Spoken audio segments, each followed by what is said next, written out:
Hello, America, and to our friends around the world, welcome to the Common Sense Show. My name's Dave Hodges. I'm the host, and we're the show freeing America one enslaved mind and hopefully soul at a time. We defend God, family, country, and we have a special place in our heart for the oppressed. And that list is growing of oppressed people. And we're going to talk about what's going on in nursing right now. I mean, it takes me back to the abuse they suffered during the COVID days. Now we're taking a look at something entirely different. And it's just what you're going to learn about is representative of what's going on in America. The haves, which are diminishing in number but growing in wealth, are tremendously taking advantage of everybody else. And we're going to get into that right here and unashamedly. And I wished I told you I had a solution. I'm going to leave that to you. You're going to educate people with your ideas about what we can do about the abuse we're going to show you. We are brought to you by Ironhawk Financial, and I am so proud to bring this to you. There's a situation that I tell people and they just don't believe me. Go visit dhawk.com, fill out an information sheet real quickly, and they'll contact you. They won't try to sell you anything. I mean, there is zero, nada, no pressure. They just give you a potential opportunity and they'll tell you almost immediately, is this good for you? Or maybe we should have you look at something else. But if it's good for you, Katie bar the door because you just won the lottery, literally and figuratively. Ironhawk takes these four areas and they see if they can apply it to you. And when they do, the combination is recession proof. And it's how the wealthy become super wealthy. And you're going to emulate this. The rich and famous lawyers who wrote the IRS tax code or in the Federal Reserve legislation, right? The same kinds of people wrote IRS Code 7702, which is the process for becoming filthy rich using a combination of the four strategies of annuities, business, liability, and life insurance, and combining them into tax-free future realization of income. It's awesome. If it works for you, this is incredible. You owe it to yourself to find out. You owe it to your family to find out. Go to dhawk.com. You'll fill out a contact information sheet, and you'll know almost instantly whether this is for you or not. Remember, this is recession proof. And the reason? Because the companies that back this, among many, are companies like Mutual of Omaha, National Life Group, Penn Mutual, Principal, and Travelers. Fantastic opportunity here, and I'm so glad to bring this to my audience. Okay. I could not believe this when I found this out. There's a new trend now. Now, for a while, nurses were being paid really well. Their relative income compared to the past and the cost of living was going up significantly, and rightfully so. Nurses, and with doctors, of course, are the backbone of the medical profession. If you get good care, it's usually the nurse is on the front line. If you get bad care, the nurse is usually the one on the front line. And I always thought that they should be rewarded justly, and we owe them a debt of gratitude. And they are highly, highly trained in good programs in nursing, like where I've taught previously at Grand Canyon University. The nursing program there is very hard to get into. It's not easy, and it's not easy to get through academically. It's rigid. So all honor and glory go to our nurses. But there is now a development in compensation that threatens the viability of being a nurse. And what would that be? Well, here's what they're starting to do in certain hospitals and also medical facilities. There are shifts, whether it's 8 to 5, okay, 5 to 1, the overnight shift, you have three 24-hour shifts. Generally speaking, when you take the disadvantage time of overnight, you're paid a lot more. Can that work into your life? Well, here's the thing that really can't work into your life.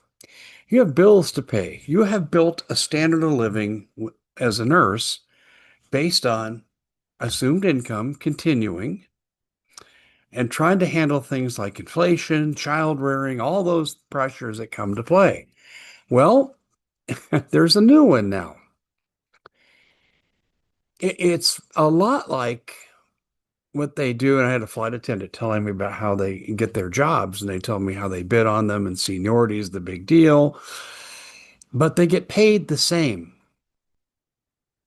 Hmm.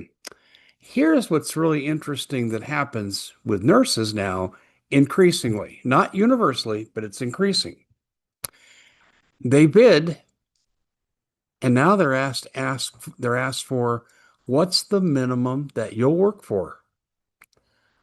Are you kidding me? What's the minimum I'll work for? Nurses are bidding against each other in certain facilities, and this is growing, and the facility chooses the lowest common denominator. In other words, low bid wins. Uh-oh. It's healthcare on another end of the service, squeezing every nickel of profit they can. Oh, they love from you, the general public, to collect on what you pay every month. They love to your office visit.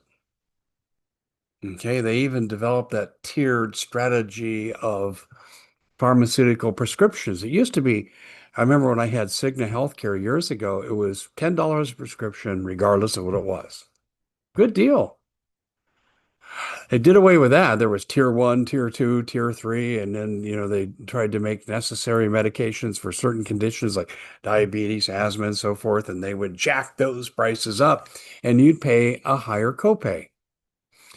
And it was a way of squeezing every inch of profit. And of course, that you pay your premium, and then they come back with, you're denied. What? You're denied. Wait a minute, I've been doing this for years. Necessary for medical, doesn't matter, but they still take your premium. It's a corrupt industry. And I'm not saying doctors aren't qualified. We have the most qualified and well-trained doctors in the world. Same with our nurses. We're great. It's just that now we're looking at cutting service to patients. And now they're going after the labor end of it, doing the same thing. Yeah. Now, they also have an algorithm out there too. This affects doctors and medical practices. They want you to push certain products. Those well-dressed people that cut in front of you when you're waiting for your appointment, they get an audience with the doctor while you wait and you're 20 minutes beyond your appointment time. You know those people, right? The good-looking woman in the high heels and the guy in the three-piece suit, right? And they just go in and they have their little briefcases. You've seen this. And they're telling the doctor, oh, we want you to push this medication. And the algorithm, well, if they get sent patients and referrals, can depend on how well they satisfy the algorithm. I could go on, but the latest development, though, is what's happening in nurses. And you could, I looked into this. If you're a nurse working in this kind of condition, you might see a 20% drop in your income. This is unacceptable. But again, too, who do we blame for this? Well, I'm going to give you a brief history lesson, and I think you'll find this very interesting. Who you blame for this is really easy. Edgar Kaiser and Richard Nixon. Who says history isn't important to know? They met in the early 1970s, and Edgar Kaiser told Richard Nixon, we got to cut healthcare costs. It's too expensive. Prior to that time, we had office visits from doctors. Watch the old sitcoms. Leave It to Beaver, Father Knows Best. Doctors were coming to the house. So, how many of you have had a house call in your lifetime? Yeah, exactly. Now what we look at here is a profession that was streamlined under managed care that came out of the Edgar Kaiser, Richard Nixon meeting. And we had the presidential tapes on this that survived. And we know that they made a deal. And today, healthcare industry is dominated by 13 monopolies walking lockstep with each other, and their algorithms basically communicate with each other. It's total antitrust violation, but who's watching? Well, you look at BlackRock and Blackstone and what's going on in the housing market, and then you have the ad fixing that's gone on. We actually prosecuted that here in Arizona, um, charging unified prices among different apartment organizations across varied, like you might have five or six cooperating entities all saying, well, for that one bedroom, let's charge 1,500 a month. That was only 800 3 months ago. Doesn't matter. They'll pay it if we all charge it. Antitrust violations up the yazoo going on right now, and we see the same thing now going on in the medical field. You know, the last time the government did a meaningful antitrust action was when they broke up Ma Bell into the baby bells, as they called them. And you had Alltel, which is now Verizon, and all these others come out, Sprint and so forth. Then they grew into other things. And we're seeing that. We're also seeing the same thing too in the credit card industry. Corporate takeovers. And they're oftentimes a euphemism for antitrust violation and abusing the public by price fixing. And our corporations live off this model.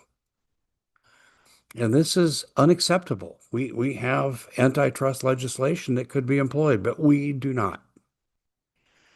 And you are paying higher prices. Let's go back to the medical field for a second. I want to leave you with this thought.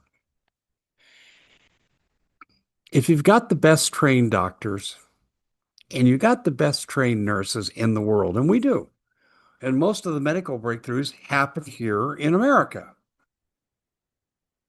then why is it that we're about 73rd in lifespan? People living in impoverished Cuba, a third world existence, live a year longer than the average American. Does this even make any sense? Well, it's because we have a model of medicine that profits by denying necessary care. And you get AI algorithms saying, oh, I don't think we're going to continue that treatment that we've done for 10 years. You're denied. We've had enough. And this is all part of the betrayal of the American people. You know, here's the other thing you see too. I just saw a recent study on this with monopolies. The oil monopoly. Exxon, before the war, annual basis, they made $2.5 billion of profit over their expense. That's really good. Since the war, it's 12.5 billion. Now, that's about a 500% increase in profit because of war. I thought only the military industrial complex benefited that way. No, but now the oil companies, and here's what they do. If events in the world say that a barrel of oil should go up an average of a cost 5 cents at the gallon, it's actually going up 25 to 30 cents at the gallon. And the rest of that goes into the pockets of the elite who run these corporations. And the same thing is true with the military industrial complex that Dwight Eisenhower very accurately warned us about in 1960 in his farewell address. Again, it's all about capitalism growing into an oligarchy based on antitrust practices. And we do nothing about it. And here's the sad part. I can talk to a group of people about this. Maybe I'll talk to a civic group or I'll be invited on a show where we take questions. And I'll tell this story, and people act in amazement. Like, well, I guess I shouldn't be surprised, but I didn't know it was this bad. I hear this all the time. And it's our ignorance. You'll never see an investigative report on Fox Business News that exposes what I just talked about. You'll never see it. Why? Because the business interests that own Fox and the other six corporations that run the media, 98% of it, they benefit from this. So their mouthpieces that they control through advertising and direct ownership aren't going to bite the hand that feeds them. And I just wonder how we could selectively respond. Remember at the top of this, I said, I don't really have a solution. And usually I try to come back with solutions. I mean, we can pray for fairness, and that should be an obvious. But in terms of what decided political or economic action can we take to stop this, I don't have a solution. Because, see, Congress is caught up in the same web of corruption. If I am doing a business deal with someone and they're going to open stock up and they tell me about it and I know the opening price, I buy up a boatload of this, make a ton of money, and in about a year, I'll be going to prison, courtesy of the Security and Exchange Commission. It's called insider trading. But if my name is Nancy Pelosi and I'm doing work with military contractors and I'm the head of this committee and they're coming to me and saying, well, we're going to do this and we're going to open at this and this is when it's going to occur. And she has made $750 million on insider trading. She even has a website. I forget the URL, something like nancywatch.com, something like that. But she's not alone.